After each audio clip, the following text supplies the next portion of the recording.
La palabra majestad es una palabra muy, yo la considero muy bonita esta palabra, muy bonita. Una palabra que tiene un origen latino, de origen latino, que es majestic. Otros dicen majestas también. No, bueno, la pronunciación, o cualquiera de los dos, pero esta es una palabra que se traduce como grandeza, pero va más allá de eso, va más allá de lo que es la grandeza. En realidad, la etimología de la palabra es cualidad de grande, es la cualidad de grande, la etimología de la palabra. Eh, y digo que es bonita porque, solamente para decirles un ejemplo, podemos encontrar grandeza en muchas cosas, cualidad de grande en muchas cosas, en personas como en objetos. El trabajo es una de esas cosas, ¿no? El trabajo tiene esa cualidad de grandeza para las personas. Todos necesitamos trabajo, nos gusta el trabajo y tiene esa cualidad, por decirle, ¿no? Entonces, cuando uno trabaja, eh, cuando uno sirve, los cristianos, cuando trabajamos, nuestro empleador, por decir, es el Señor. Trabajamos para el Señor. Eso es lo que dice la palabra de Dios. Bueno, entonces vemos la grandeza, por decir, del trabajo.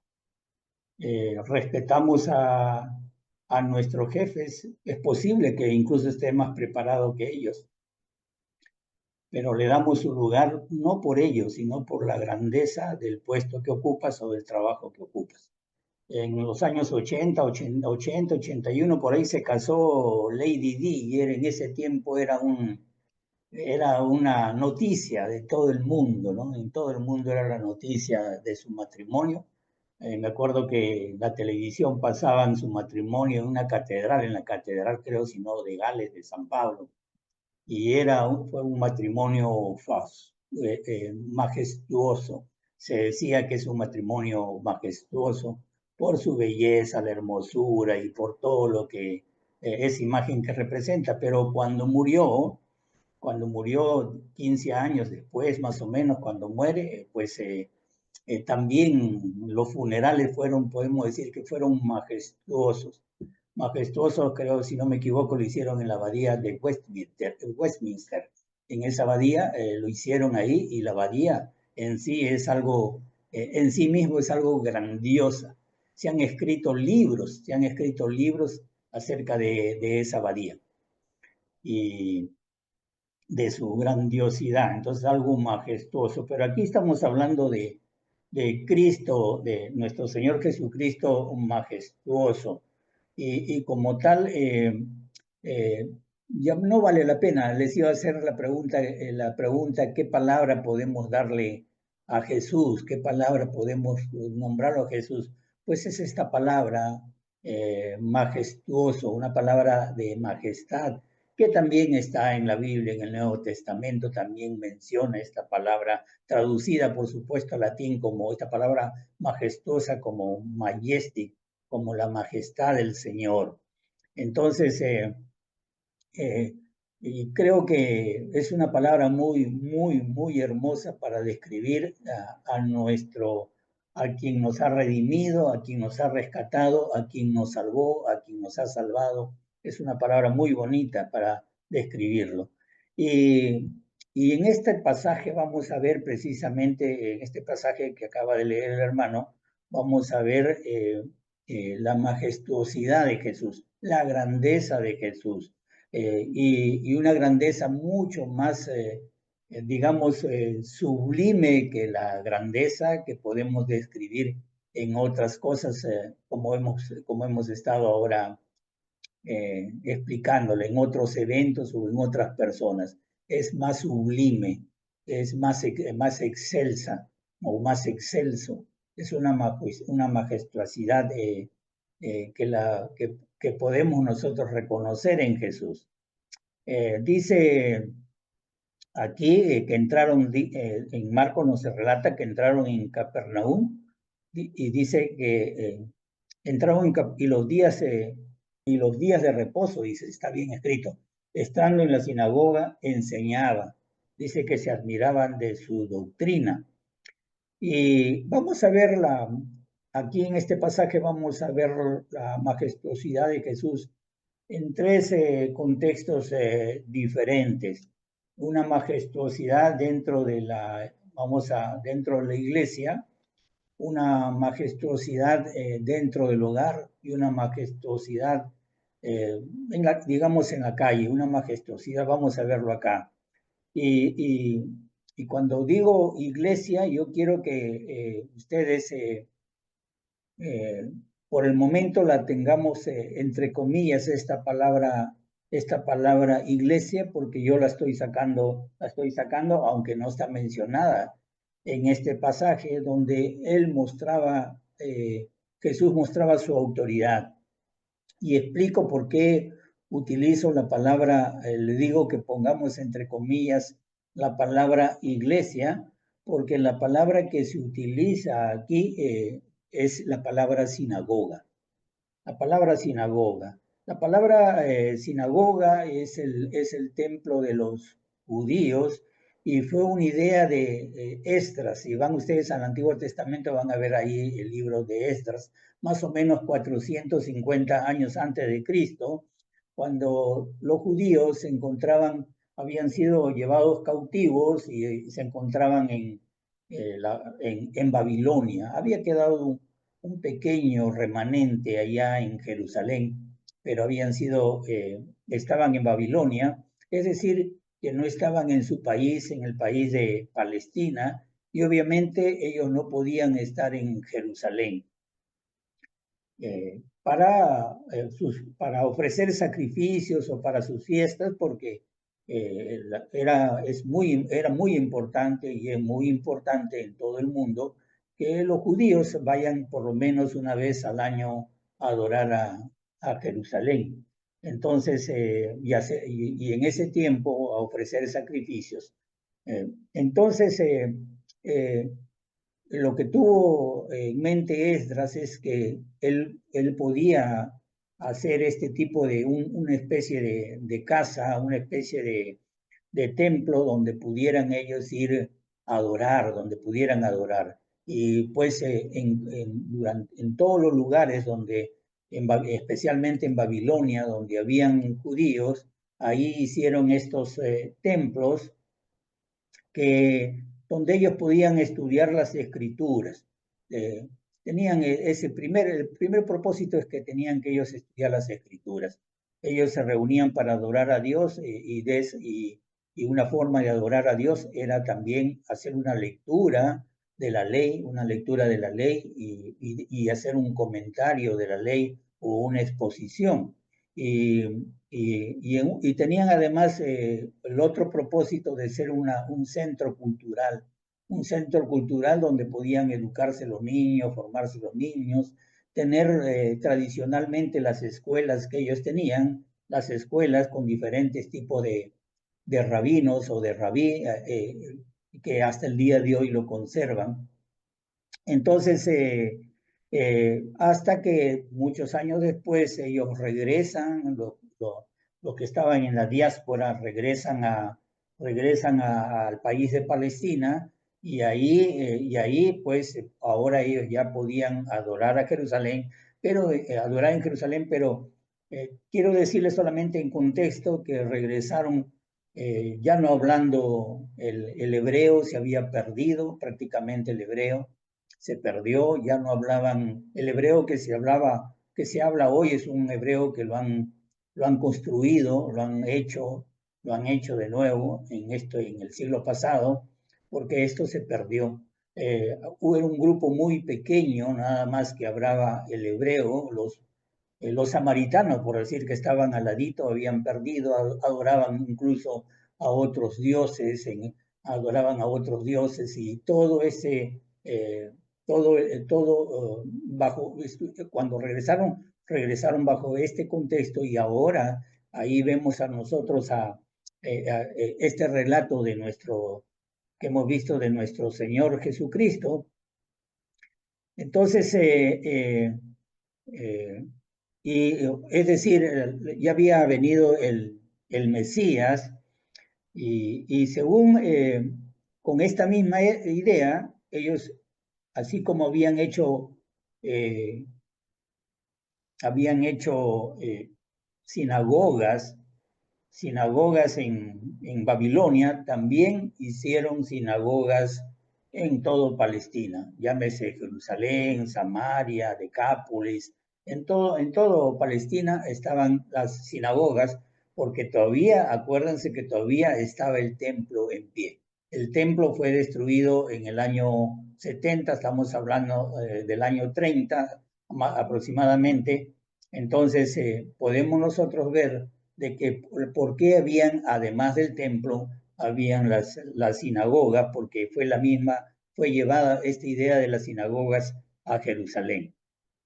Ahora, solamente para que tengan una idea, si en cada pueblo había, o sea, si en cada pueblo habían 10 judíos, podía establecerse como mínimo tenían que haber 10 judíos para que se pueda establecer,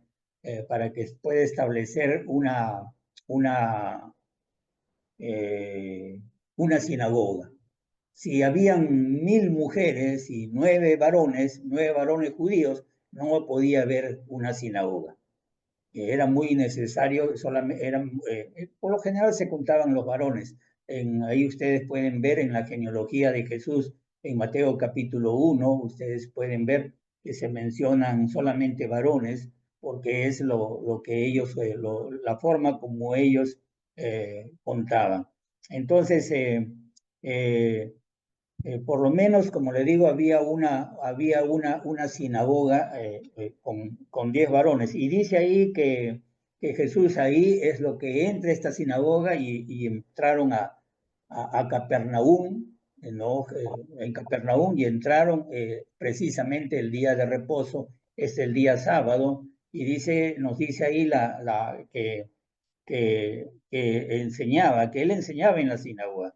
Mientras él enseñaba, ven ustedes en esta historia un hombre que estaba poseído por Satanás y que comienza a gritar. Él comienza a gritar y Jesús ahí hace un milagro delante de todos los que estaban ahí presentes.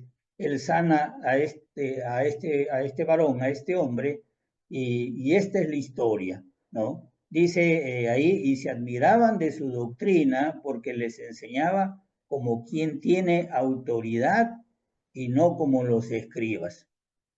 ¿Por qué dice, fíjense, estamos viendo acerca de la majestad, de la grandeza de Jesús? Cuando los escribas enseñaban, ellos decían, rabino de la escuela tal y el rabino de la escuela tal y tal y tal, o citaban a los rabinos, o sea, era la manera que ellos tenían de predicar, era citando a distintos maestros y a distintas escuelas. Y yo lo quiero aplicar como por ahora, ¿no? Vamos a suponer acerca de las ofrendas. Eh, un rabino decía, las ofrendas son para los santos de Israel, solamente para el pueblo de Dios, para los santos de Israel, no para los samaritanos, porque el rabino tal y de la escuela tal lo dice. Y las ofrendas son también, otros decían, las ofrendas son también para los prosélitos. Prosélito significa un judío un gentil que se había convertido al judaísmo. Y decía, las ofrendas eh, son también para los prosélitos, porque lo dice el rabí tal y el rabí tal de las escuelas tal y tal.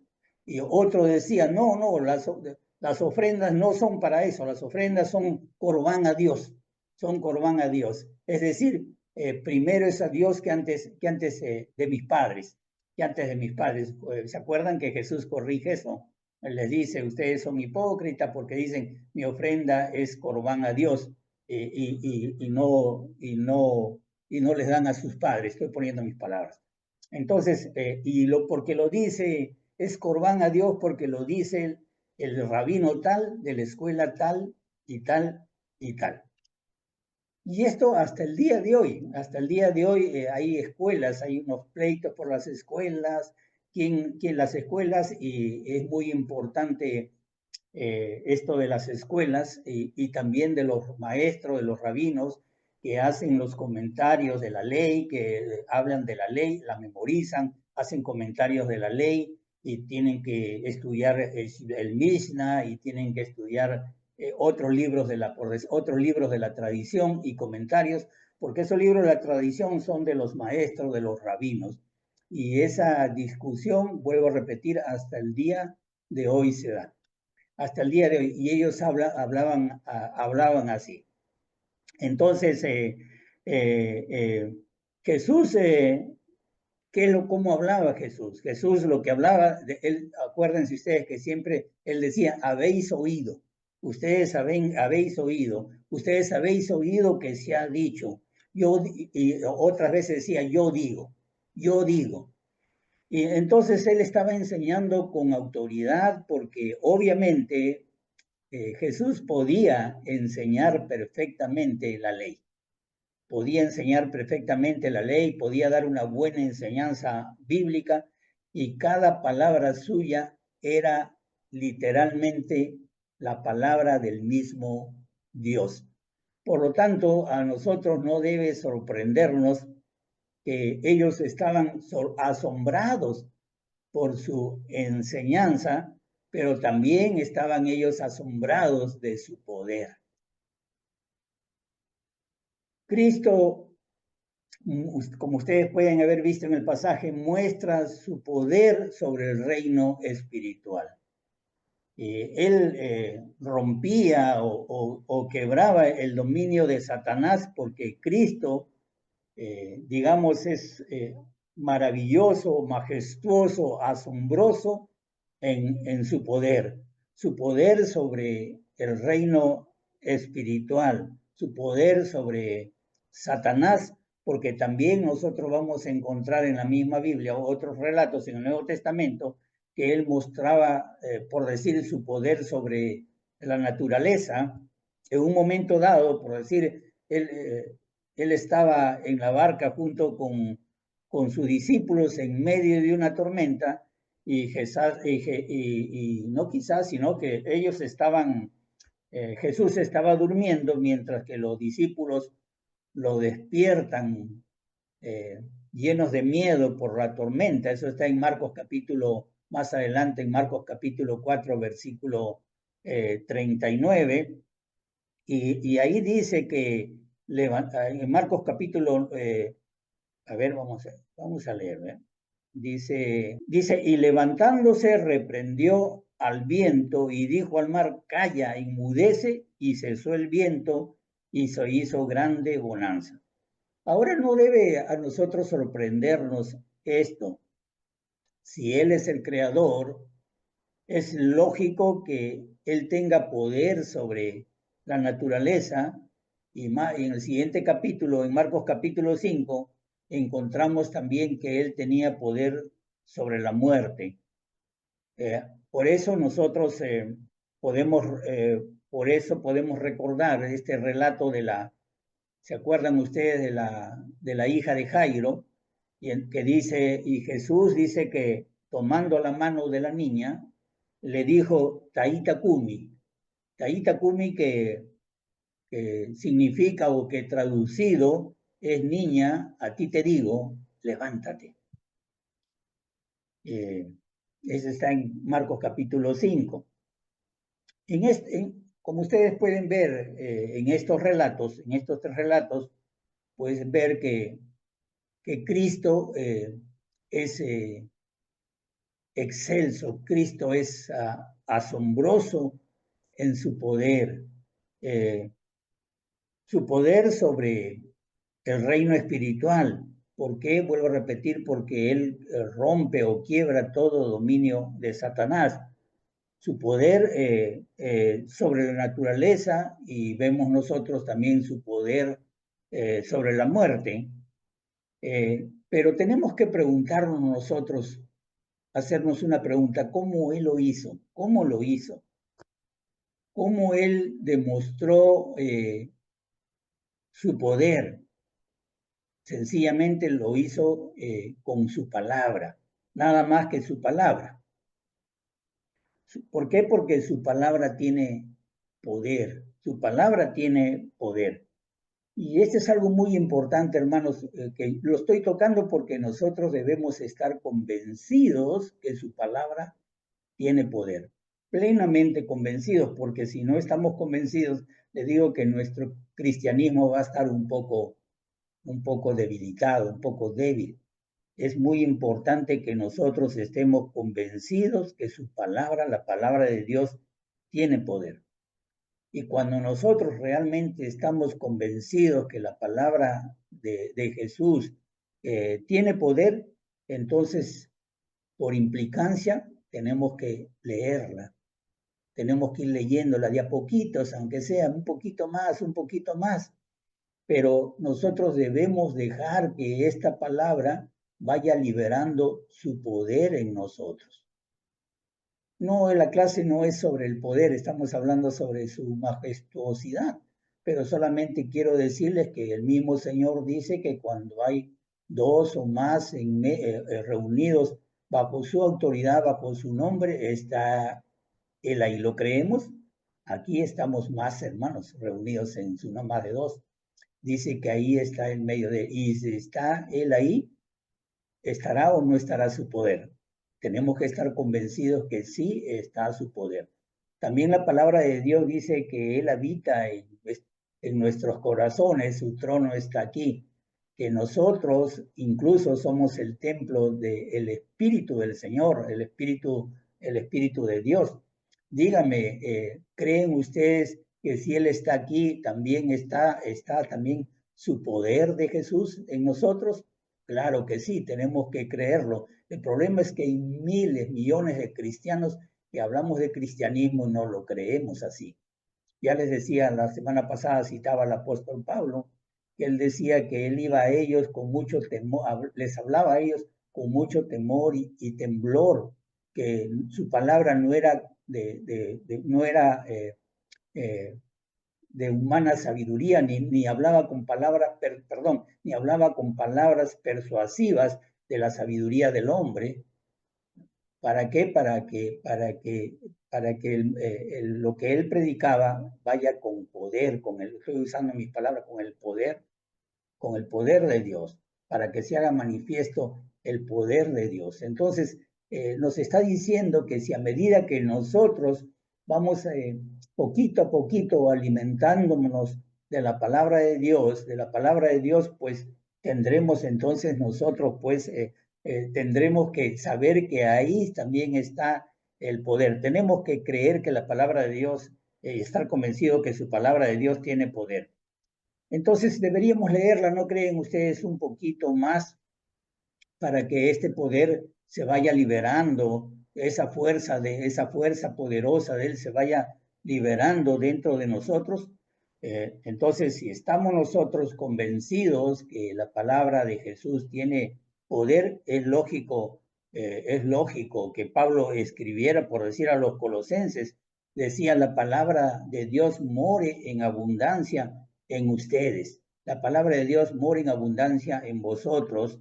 Entonces, más lo que nos está diciendo el apóstol Pablo, pero más palabra adentro de nosotros, más poder dentro de nosotros. Él literalmente lo está diciendo el apóstol Pablo. La palabra de Cristo mora en abundancia en vosotros, enseñando y exhortando, dice, en toda sabiduría, cantando, bueno, etcétera, cantando en gracia en vuestros corazones, con salmos, con himnos y cánticos espirituales. Colosenses capítulo 3, versículo 16. Entonces, nosotros aquí tenemos que nosotros tenemos que notar o resaltar en todo caso que hay mucho cuidado, debe haber mucho cuidado en escuchar y poner atención en la palabra de Dios. En Juan capítulo 14, versículo 21, Jesús decía, el que tiene mis mandamientos y lo guarda, Es decir, no es suficiente tenerlos, sino también hay que guardarlos. Este es el que me ama, dice, ¿no? Este es el que me ama. Bueno, hay que guardar, pues, hay que guardar esa palabra. Y el que me ama será amado por mi Padre, y yo le amaré y me manifestaré a él. Y yo le amaré y me manifestaré a él. Entonces, estamos viendo, hermanos, la importancia de su palabra, pero, pero también, hermanos, nosotros podemos notar aquí o podemos observar, acuérdense que estaban en la sinagoga, nosotros podemos notar aquí la importancia de reunirse, la importancia de reunirse. Fíjense si lo que se hubieran perdido, si si una persona de ahí, una persona no hubiera entrado a la sinagoga, si hubieran pensado, no, no voy a ir, el día de hoy no voy a ir, hay otras cosas que hacer. Lo que hubieran perdido, no solamente ir a estar en comunión, que desde ya es poder, estar en comunión, que desde ya es adoración, la comunión es adoración, Hechos 2:42. Si no, no estamos en comunión, es decir, si no somos una familia, un cuerpo, no podemos, no hay comunión y no hay adoración. Es muy importante la comunión y la adoración, y especialmente para ellos era el día sábado en la sinagoga, para nosotros es el día domingo, el día del Señor, para oír la palabra de Dios y ver cómo nuestro Señor, va mostrando su poder en nosotros por medio de su palabra. Es muy importante, si no, no vamos a poder ver el poder en nosotros que se da por medio de su palabra. Entonces, estábamos hablando de los demonios.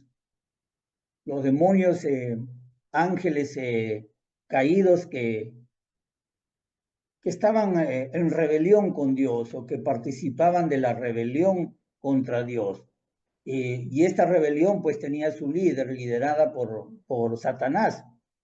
Ellos no es verdad que tengan poder, todo el poder. Ellos tienen cierto poder, pero siempre que ellos se enfrentaron a Jesús, perdieron su poder.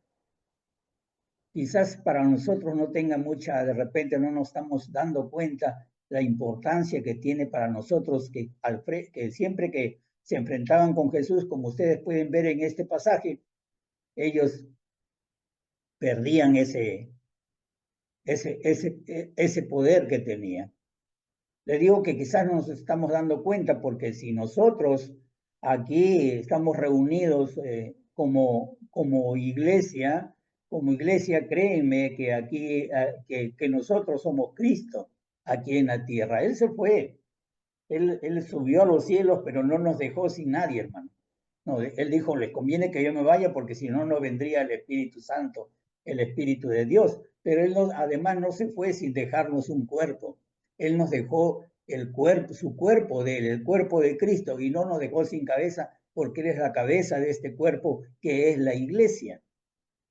Fíjense, si este cuerpo es la iglesia, entonces, ¿cómo no este cuerpo es la iglesia o es el cuerpo del Señor? ¿Cómo no va a tener importancia el hecho de que cada vez que se enfrentaban a Jesucristo, los demonios perdían? Entonces, Dios pone límite a lo que hacen los demonios, y los demonios nunca van a hacer nada, no pueden hacer nada sin su permiso. Y es evidente que durante el tiempo que Jesús está viviendo en la tierra, en forma física me refiero, los demonios estaban muy activos. Los demonios estaban muy activos. ¿Y por qué? Para demostrar de una vez y para siempre que Cristo tiene poder y autoridad sobre ellos. Alguien me puede decir también, hermanos, los demonios están activos en nuestros tiempos y nuestros tiempos son mucho más difíciles que ellos. Por supuesto que sí, por supuesto que sí. Pero lo que nos demuestra una vez más que Cristo tiene poder sobre los demonios y tiene autoridad sobre ellos, y el poder que tiene, ese poder que tiene sobre el reino del mal, sobre este reino de las tinieblas, es por su autoridad de él. Digamos que tiene poder y autoridad sobre este reino de las tinieblas, y no tenemos nosotros que tener miedo a Satanás si nosotros estamos en Cristo. Si nosotros estamos dentro de él, si nosotros estamos escondidos en Cristo, no tenemos por qué tenerle miedo a Satanás, a los demonios. Entonces, otra cosa que podemos observar es que Jesús no tuvo que hacer ningún exorcismo, ningún ritual de exorcismo para liberar a los demonios. Él no tuvo necesidad. Su palabra es suficiente para expulsar sus demonios, y su palabra hasta el día de hoy es suficiente para expulsar sus demonios. Y eso es lo que notamos también en este pasaje. Ahí ustedes pueden ver en el 24, dice: has venido para destruirnos, le dice el demonio. Sé quién eres, el Santo de Dios. Por lo tanto, nosotros vemos quién es Jesucristo, y que le está mostrando al mundo de las tinieblas quién es él. Y los demonios lo reconocían, porque decía: sé quién eres, el Santo de Dios. Ellos lo reconocían como el Salvador, como el Mesías, sí lo conocían, y también ellos sabían cuál iba a ser su destino final, ¿no? De ellos como demonios, ¿no? Entonces, la única persona que puede librarnos del poder de la muerte es Cristo. No hay otro que nos pueda librar del poder de la muerte, y que tiene poder absoluto. Eso es lo que está diciendo cuando ahí vean ustedes al final del versículo 24, dice, ahí ustedes que acabamos de leer, dice: sé quién eres, el Santo de Dios. Sé quién eres, el Santo de Dios. Majestuoso, majestuoso. Por su cualidad, excelente, majestuoso. Cristo, entonces, podemos ver que es majestuoso en la iglesia, demostrando su autoridad, y nosotros podemos ver lo siguiente. Dice el versículo 29. Al salir de la sinagoga vinieron a casa de Simón y Andrés con Jacobo y Juan, 30, y la suegra de Simón estaba acostada con fiebre. Simón es Pedro. Y enseguida le hablaron de ella. Entonces él se acercó y la tomó de la mano y le levantó, e inmediatamente le dejó la fiebre y ella le servía.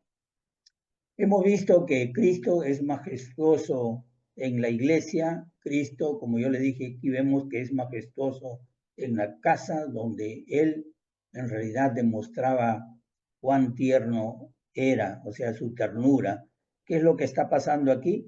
Al salir él de la sinagoga, van a la casa de Pedro, y ahí enseguida escuchan acerca que su suegra está mal. Entonces, y dice que en aquel momento, en ese momento, el Señor enseguida le ayuda, enseguida le sana. Ella tenía fiebre, y entonces el Señor lo que hace aquí, se acerca, la toma de la mano y la cura. Y también dice que enseguida ella se levanta para ir sirviendo, posiblemente para seguir preparando los alimentos. Allí ustedes pueden ver a Cristo, que es majestuoso también en la casa. podemos ver nosotros la grandeza de Cristo en la casa, no solamente en la casa, como hemos visto, sino en la iglesia, pero aquí está hablando de específicamente de la casa.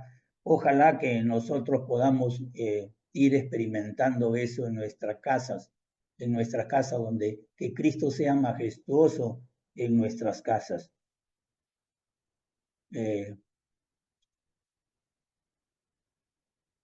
¿Cómo así? Viéndole a Jesucristo.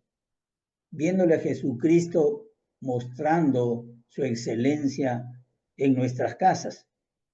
Y quizás puede sorprendernos que digo majestuoso en su casa porque él estaba demostrando su ternura.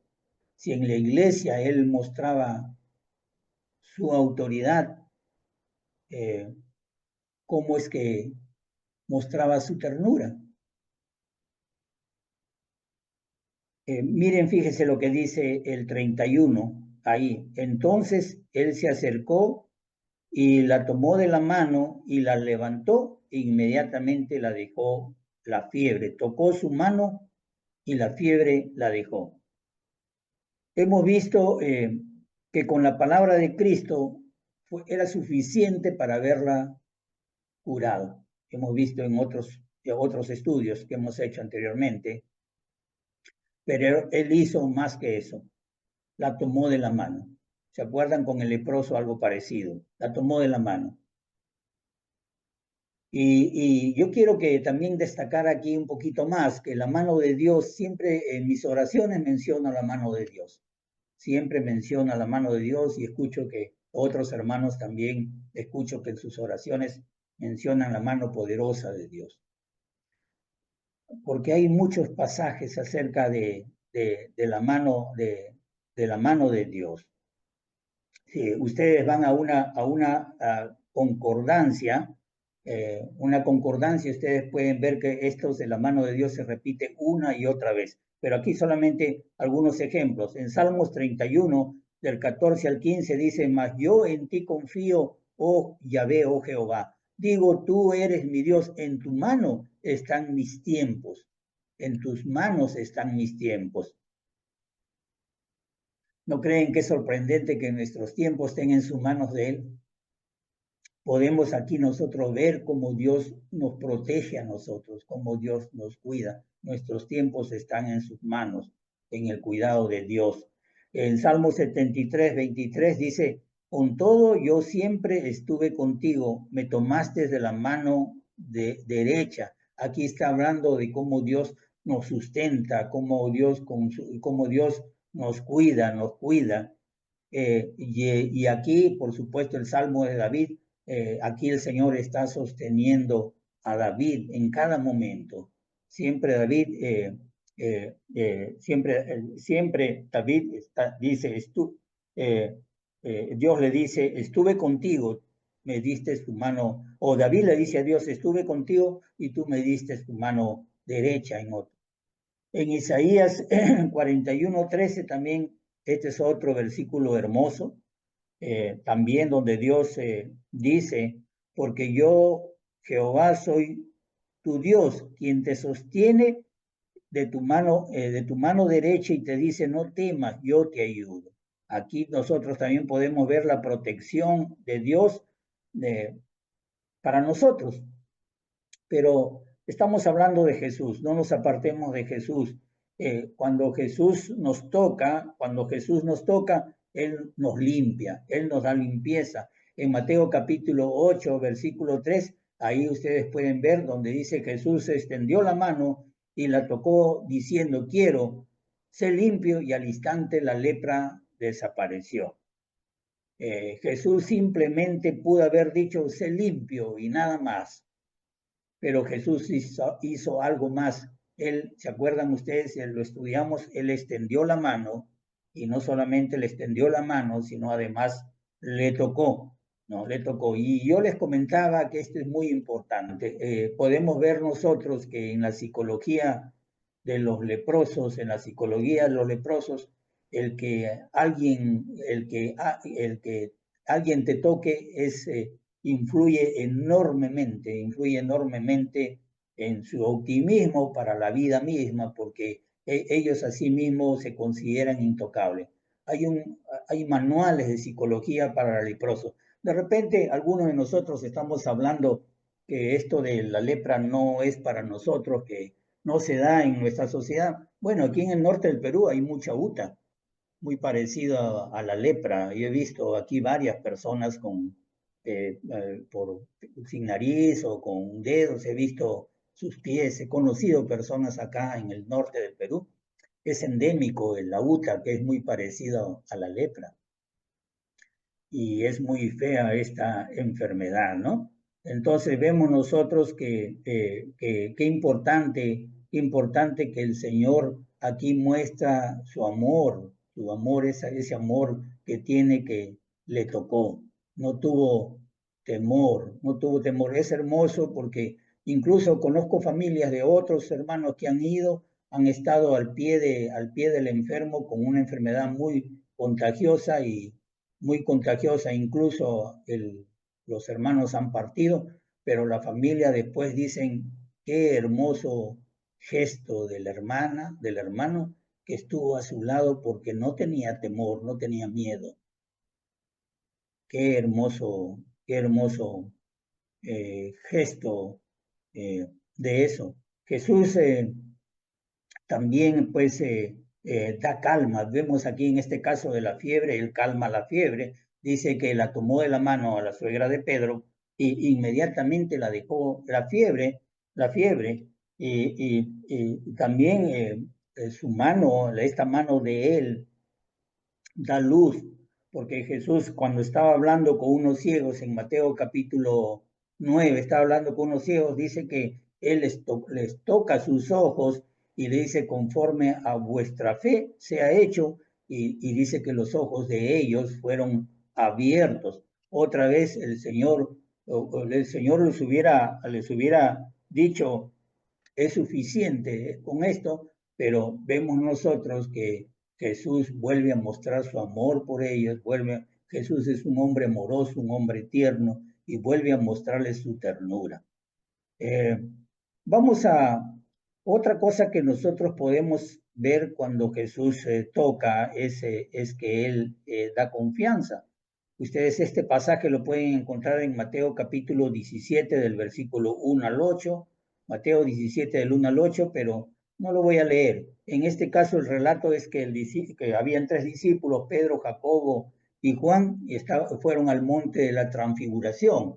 Y en el monte, así se dice, un monte muy alto, que se fueron con él, y en ese momento Jesús comienza a transformarse, se transforma todo, es decir, parte de la gloria de él comienza a manifestarse y viene una nube de luz que los comienza a rodear a los discípulos y ellos tienen mucho miedo, ellos tienen temor, entran en pánico, incluso cuando escuchan la voz del cielo que decía, este es mi Hijo amado en quien tiene complacencia, ellos se llenaron de temor, se llenaron de miedo.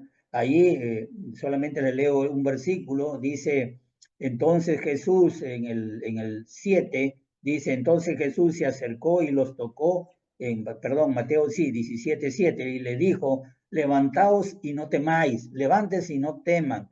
Y alzando ellos los ojos a nadie vieron sino a Jesús solo. Otra vez Jesús simplemente pudo haberles hablado, no tengan miedo, pero aquí ven ustedes que Él muestra su ternura porque los tocó. No solamente les habló, sino que los tocó a los tres discípulos, los tocó, se acercó y los tocó, dice ahí. En este caso, lo que nosotros hemos estado leyendo en el pasaje que nos ha tocado el día de hoy de Marcos capítulo 1, ¿qué es lo que está ocurriendo? Nosotros notamos aquí, hablando de la familia, la acción de la familia, porque dice que inmediatamente le hablaron de ella. Apenas entra Jesús, le hablaron de Jesús, o sea, hablaron de la suegra de Pedro. En otra palabra, lo que ellos estaban haciendo, si ustedes se ponen a pensar cuando le hablaron de ella, ellos estaban haciendo una oración. Hablar con Jesús es orar.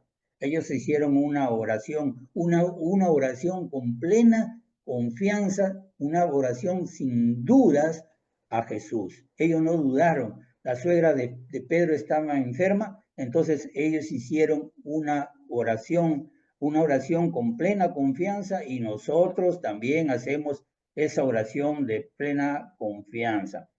Hay otra lección en el libro de Juan, capítulo 4, del 46 al 53, pero no vamos a leer, pero otra vez por el tiempo, pero aquí se trata de la curación de un milagro del hijo de un oficial del rey, un noble en todo caso. El noble, cuando recibe la palabra del Señor, el noble creyó en Jesús, creyó en él, y entonces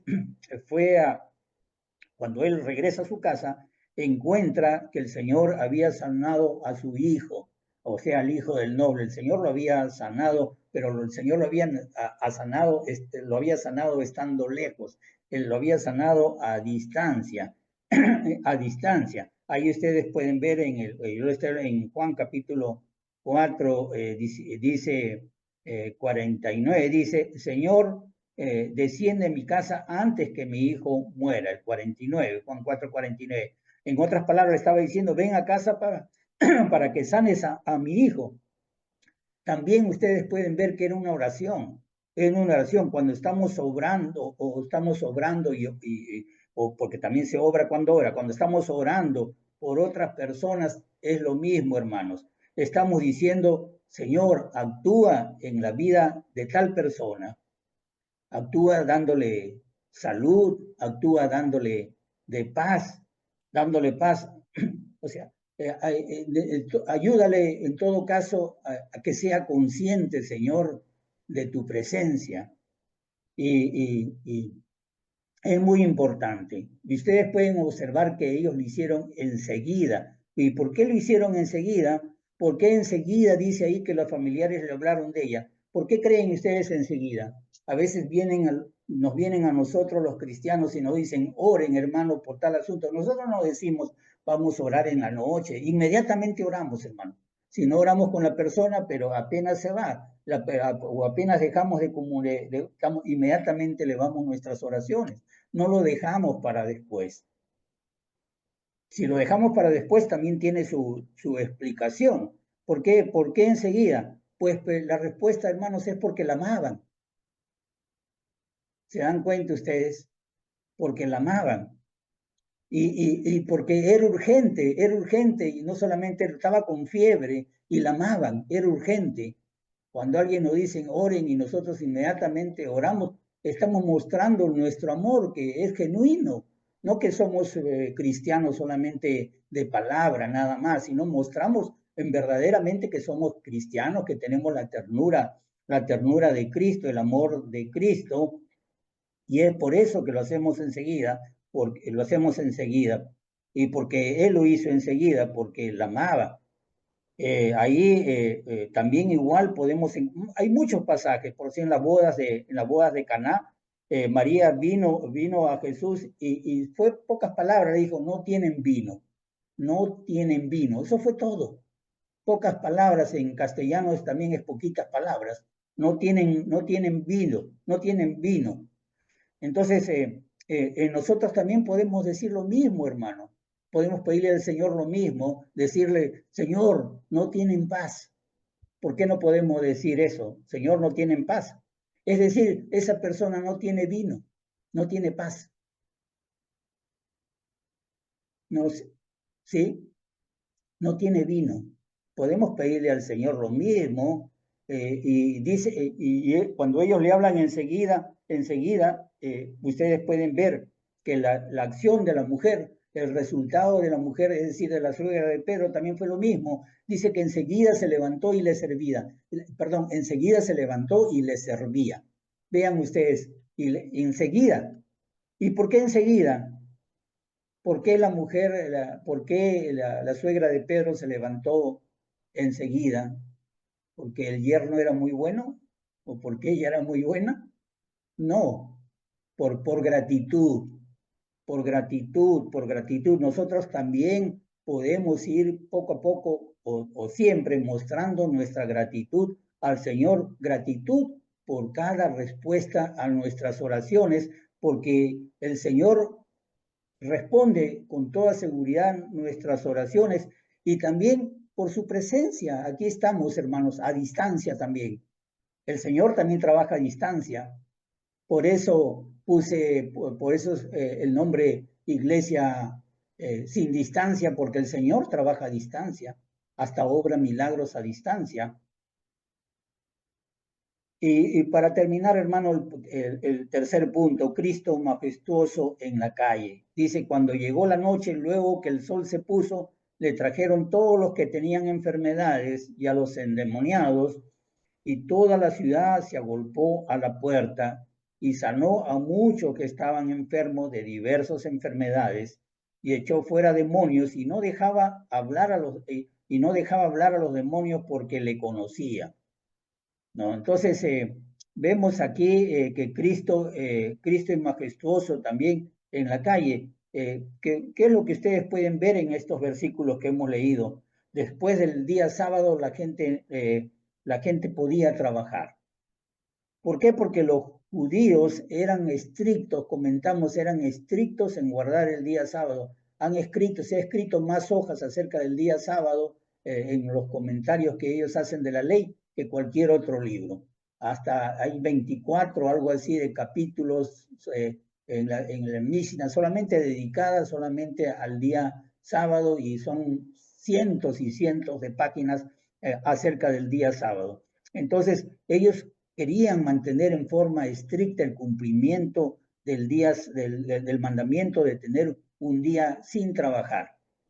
Y ese día era el día sábado, pero ellos como estamos viendo, ellos se fueron a un extremo en el sentido de guardar la ley tradicional. Y entonces, por ejemplo, sabían que ellos, si se ponían un cinturón, decían, yo estoy llevando aquí algo, y si llevo algo, yo estoy ya trabajando. Entonces, estoy haciendo un trabajo, por lo tanto, los días sábados yo no puedo llevar un cinturón, o yo no puedo llevar nada para amarrarme el vestido porque ya estoy trabajando. Y si tiene nudos, mucho más estoy trabajando. No puedo, si hago nudos o si quito los nudos, ya estoy trabajando. Entonces, pensaban en otras alternativas para no trabajar. Eran extremistas. Por eso es que encontramos que nos dice aquí, cuando llegó la noche, luego que el sol se puso, le trajeron todos los que tenían enfermedades y a los endemoniados. Ahí dice, en el mismo pasaje. O sea, estaban esperando que el sol baje, que el sol se ponga. ¿Por qué? Porque para los judíos un día empieza a las 6 de la tarde y terminaba a las 6 de la tarde del día siguiente. Entonces, si empezaba según nuestro calendario el día sábado a las 6 de la tarde, terminaba el viernes a las 6 de la tarde, terminaba el día sábado a las 6 de la tarde. Y acá dice que cuando llegó la noche, le trajeron todos los que tenían enfermedades y a los endemoniados.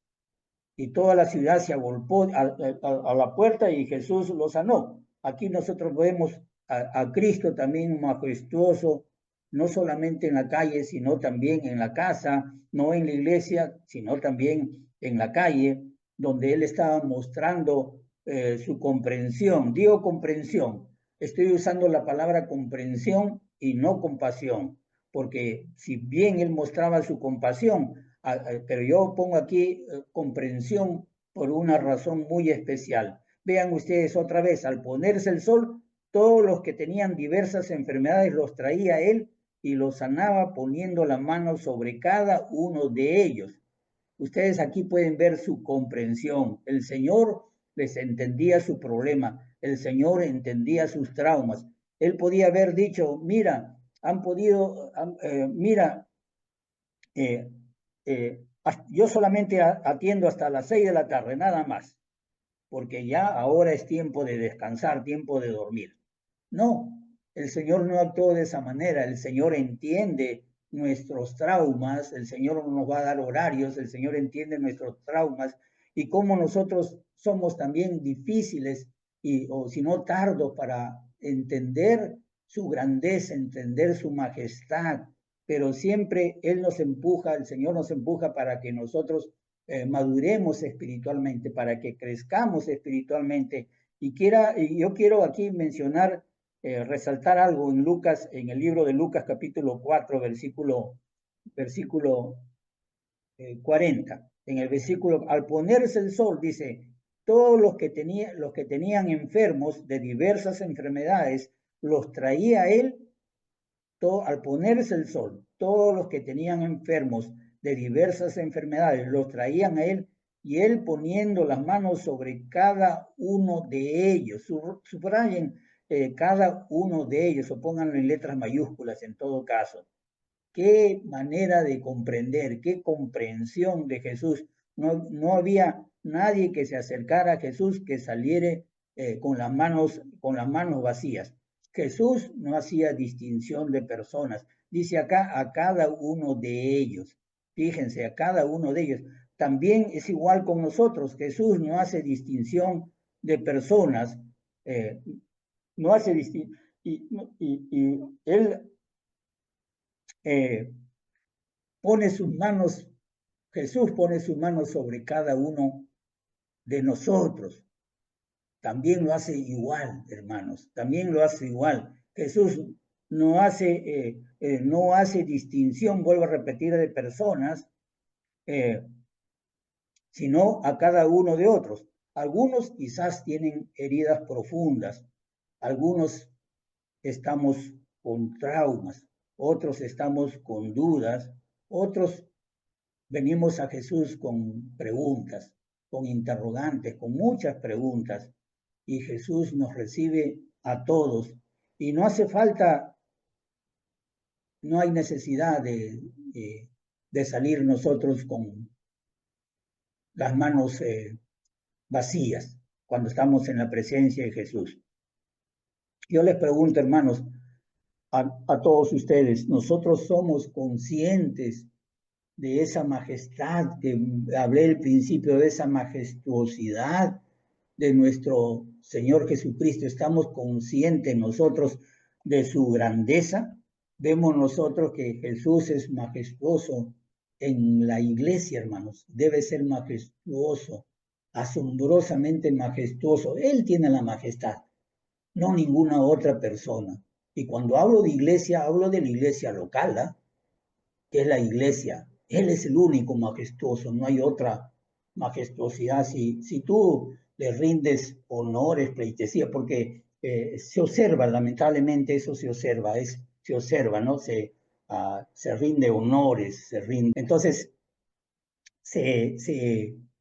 y hay alguien en la iglesia que es el único, en la iglesia local, que es el único majestuoso, el único grande. No hay otro a quien nosotros le podemos rendir, hermano. Mil veces morir antes de no rendirle ese honor a nuestro Señor Jesucristo. Majestuoso, no solamente en la iglesia, sino en nuestra casa. Que sea majestuoso en nuestra forma de comportarnos, en la forma de dialogar, que sea majestuoso con nuestras palabras, porque Cristo, que sea majestuoso con nuestra vida, que Jesús es majestuoso, es grande en nuestra casa. Lo estamos viendo en este pasaje, cuán majestuoso es Jesús. Vemos la ternura de Jesús y también, ¿por qué no majestuoso en la calle? ¿Por qué Cristo no ser majestuoso, hermano, en la calle? Quiero decirte algo, que no vamos a convencer a nadie si los demás no ven a Cristo en nosotros. No, quizás seamos parte del rebaño o parte de la tribu, que es una condición psicológica, digo psicológica, no espiritual del hombre. Fácil pertenecer a un rebaño, y eso ha sido estudiado por muchos científicos, y digo científicos porque no tiene nada que ver con lo espiritual. No, majestuoso en la calle. Cristo es majestuoso en la calle. Y nosotros, amados hermanos, en cada lugar donde nosotros vayamos, debemos ir experimentando la gloria de nuestro Señor Jesucristo. Debemos ir experimentando su presencia de Él donde fuéramos, hermanos. Y la gloria de Cristo, de que está no solamente al lado nuestro, sino que está en nosotros para ayudar a otros. Que Dios lo bendiga, amados hermanos.